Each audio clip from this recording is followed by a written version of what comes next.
книге Аль-Фатави Аль-Хадисия говорится, Аллах объявил войну только двум людям, категории людей. Первым это человек, который занимается ростовщичеством. Второе это человек, который наносит вред авлияам Всевышнего Аллаха. То есть алимам Всевышнего Аллаха, то есть людям, которые приближены к Всевышнему Аллаху. Также Всевышний Аллах, суратуль Бакара, 279 аяте, говорит: «А'уду биллахи минаш шайтанир раджим, бисмиллахир рахманир рахим, фаин лам та'ламу фа'дhaну бихарбим миналлахи ва расулихи». Если вы не оставите занятие ростовщичеством, то Аллахом и его посланникам вам будет объявлена война. Также Всевышний Аллах в Коране говорит: «А'уду биллахи минаш шайтанир раджим, бисмиллахир рахманир рахим, ямхакуллаху риба ва юрбис садакат». Аят 276 Бакара. Аллах удалит выгоду из ростовщичества, имущество, которое было смешано с лихвой, он погубит, а воздаяние за имущество, которое было пожертвованием и милостинью, он преувеличит. То есть в комментарии Тафсиру Джалаляйни насчет этого аята говорится, то, что человек, который занимается ростовщичеством, у этого человека Всевышний Аллах забирает бараката, у этого человека имущество, сохранность имущества уходит с этого человека. И у этого человека будет только убыток. Человек, который занимается ростовщичеством. А человек, который дает милостиню, дает садака, то у этого человека Всевышний Аллах сохранит имущество, также преувеличит это имущество. Вы остерегайтесь 7 грехов, губящих человека. Отрицание единобожия, то есть человек не верит в Всевышнего Аллаха. Также колдовство, убийство человека, которого Аллах запретил убивать, употребление плодов ростовщичества, то есть употребление имущества, которым помешана риба, и использование имущества сирот и дезертирство. То есть дезертирство это человек, когда убегает со священной войны с джихада. Клеветы на непорочных женщин тоже. Хадис передан Бухари и Муслиму. Что такое кредит? Кредит это классический вид риба, классический вид ростовщичества. Это когда человек дает деньги в долг, чтобы вернуть эти деньги, поставив сверху проценты. В хадисе пророка, саллаллаху алейхи вассаляма, переданный от Абарани, говорится: любой долг, который влечет за собой прибыль, является ростовщичеством. Фикуль Манхадж, том 3, страница 97. Ипотека – это когда мы покупаем квартиру, мы вначале, например, первый взнос делаем 300 тысяч, а дальнейший, например, квартира стоит 800 тысяч. 300 тысяч первый взнос делаем, 500 тысяч, которые за нас выплачивает банк. За нас выплачивает банк и покупается квартира таким образом. А когда мы уже эти 500 тысяч должны погасить, вносим каждый месяц, например, по 50 тысяч, этот банк ставит на эти 500 тысяч сверху пени, ставит сверху проценты. Эта ипотека тоже является харамом. Это тоже является один из видов риба. Это ростовщичество. Поэтому вот многие, бывает военная ипотека, многие предлагают, многие покупают, даже религиозные люди, которые молятся, постятся и не смотрят на то, что эта ипотека является греховной. Бараката в этих деньгах не будет, бараката в этой квартире не будет. Человек взял под рассрочку телефон, 100 тысяч стоит. 100 тысяч стоит, в рассрочку взял за 130 тысяч, чтобы выплатить этот телефон в течение года. И выплачивая, уже человек, когда составляет договор, в этом договоре бывает пункт, условие. Если человек не выплатил определенный месяц, то есть он не смог выплатить в течение года, в дальнейшем на эти деньги идут пени. Эти пени, вот это условие, уже с составлением этого договора этот человек падает грех. Это уже есть риба. Исламская рассрочка – это где соблюдены все условия, то есть Нету. Человек у другого покупает за 100 тысяч магазина и продает этому клиенту за 130 тысяч. И сверху пени на этого человека не идут. То есть соблюдены все условия, это и есть исламская рассрочка. Необходимые условия для торговли рассрочку.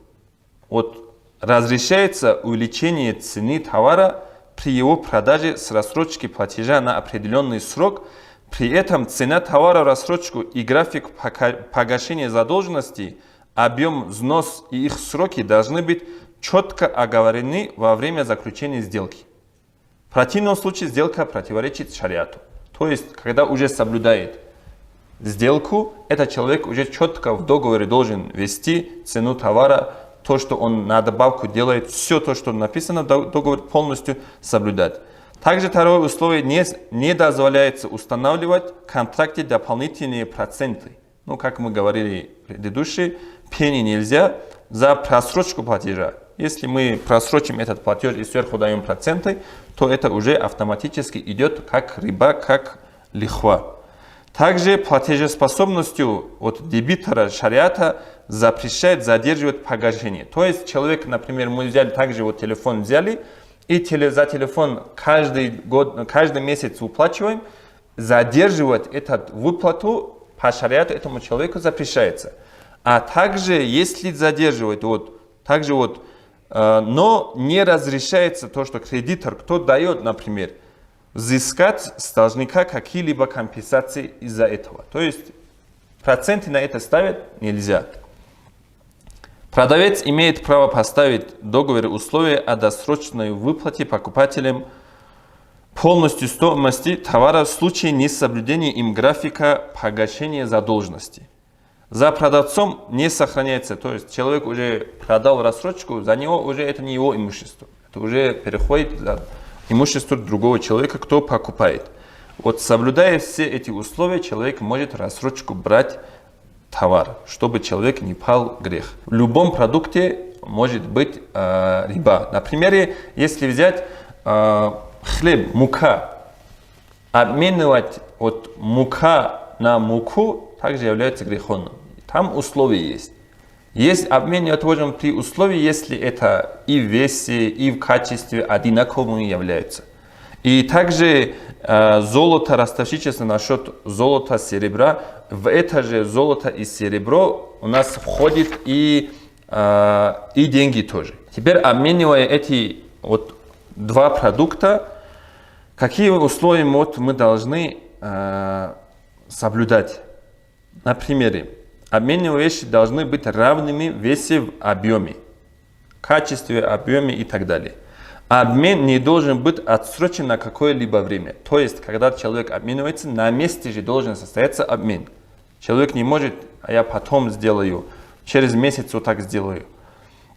Следует передать предметы обмена из рук в руки, пока не разошлись с места совершения сделки.